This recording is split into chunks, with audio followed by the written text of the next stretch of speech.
Hey everybody, it's Jeff, Aromatics, finally getting to the follow-up video on my fermentation experiment that I was doing for my own homegrown cigar tobacco.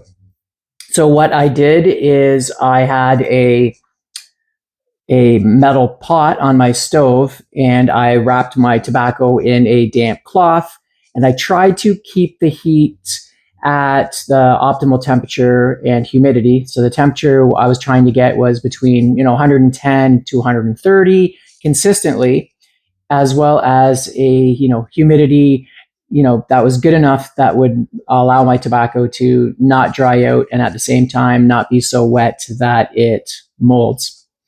So the bad news is it didn't really work.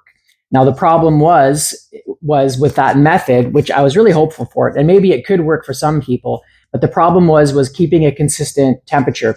Now and humidity actually, because the problem was every couple hours you'd have to take the tobacco out and you'd have to reposition it and then wrap it back up. Well, every time you open the lid on the pot, the temperature would instantly drop. So it would go right down to say, 90 degrees or 80 degrees even. And then when you put the lid on, the burner would have to ramp up to, compensate. So then your temperature would get really hot for a while till it would get to a nice to the right temperature. So then you might go up to 140 or so, and that would be too hot for the tobacco. You'd end up cooking it, which is kind of what I think was happening. Not only that, was for some reason to get a good humidity throughout all the tobacco, the outside, because it was wrapped in a damp cloth, the outside would be too wet and moist, and the inside was actually, when I'd unravel it, would be almost crispy and would start to break apart.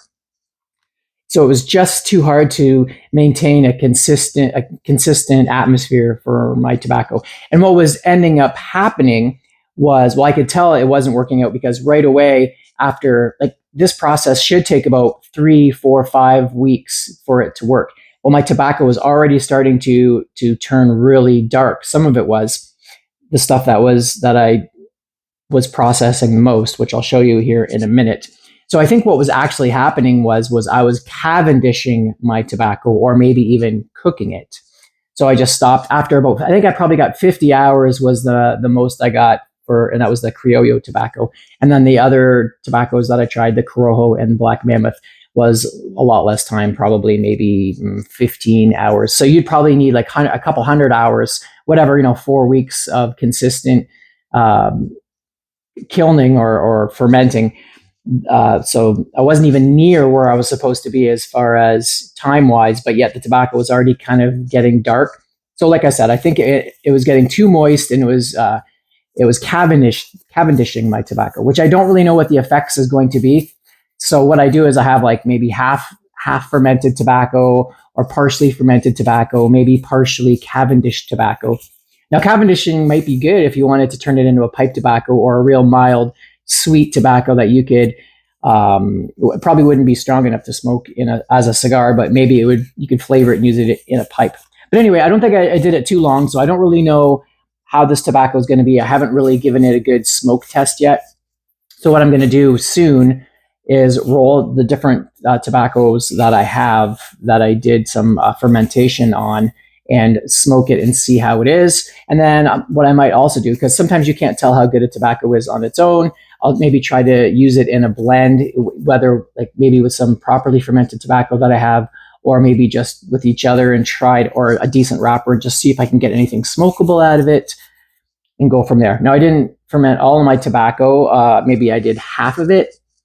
So what I'll do is I'll probably just age the rest of it, or maybe what I might do next year or soon if I feel like doing it is, the other idea that I had is to make a proper fermentation box. So what I'm thinking of doing, if I go that route, is probably the easiest way would be to take a styrofoam cooler, and then what you would do is you'd make a platform on it, lay your tobacco on that platform, and then maybe have a light bulb or some sort of consistent heat source. And I'd also have to have a way to monitor that heat source, as well as a way to keep the moisture in there.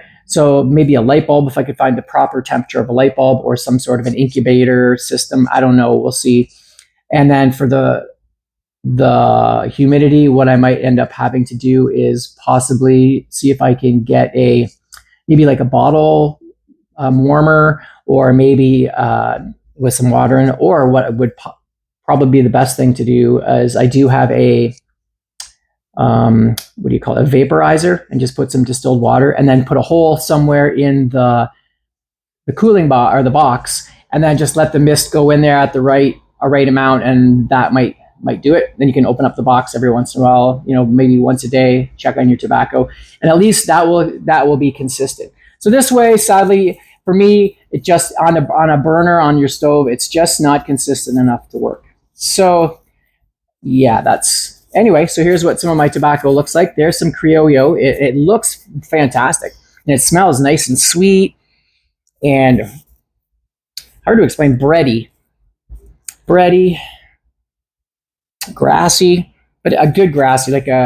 It's definitely not like it was when I first cured it. It had smells very, very grassy. So let's see if I can find some good leaf here to show you. So you can see the edges.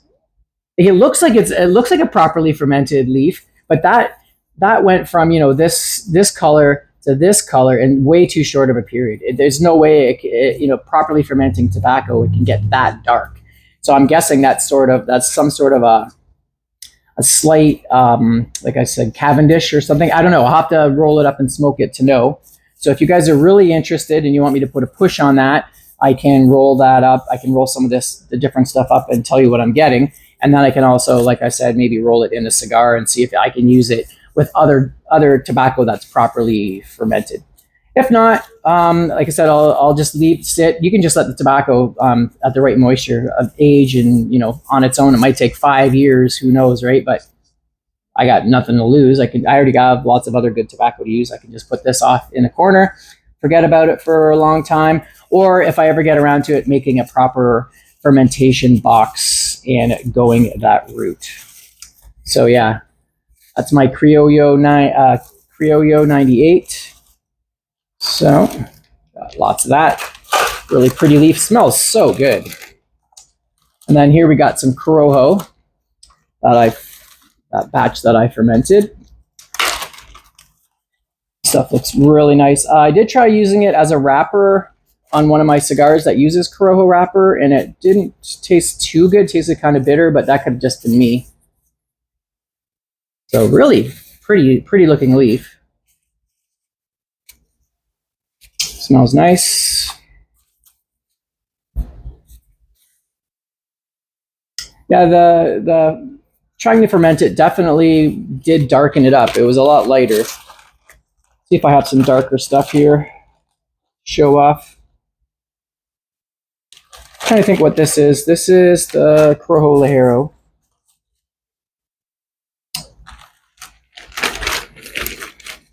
And then we'll show off some Black Mammoth.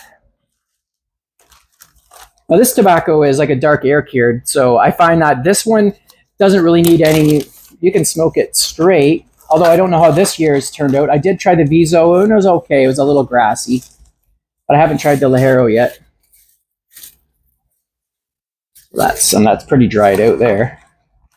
This is my Viso, so yeah.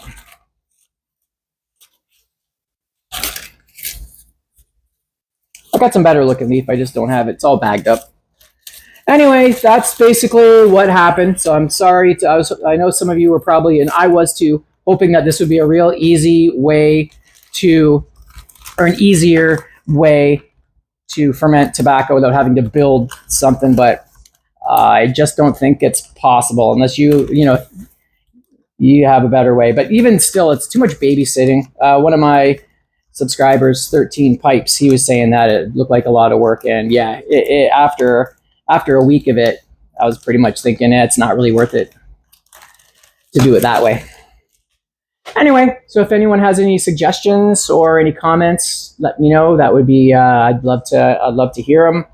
And like I said too, if you need me or want me to roll some of that up and see how it works on its own or with other tobaccos. I'm probably going to do that anyway, but I just don't know when. So I can put a rush on it if people really care about it. But okay, so that's it for today. I hope you guys enjoyed my video, and I will see you on my next one. Oh, by the way, it'd be, if you guys are planning on planting tobacco this year, it's probably about time to start buying some seeds. Well, at least if you're in my area, I guess, depends on where you live. But for us, it's probably about 3 months before you start, they start, like, you want them to start sprouting. So I don't know what I'm going to plant this year. If I'm going to do I'm thinking of maybe doing some kind of a broadleaf as well as some burley. I want to try a different strain of burley, because burley, you don't really need to ferment it. It's great on its own. And the burley I had the first time I grew it was a little bit too mild. So I want to see if I can find a stronger or a more nuttier type of burley so I can mix that with my Virginia, which also turned out very good. Okay, so I'll leave it at that, and I hope to see you on my next video. So till then, Aromatics signing out.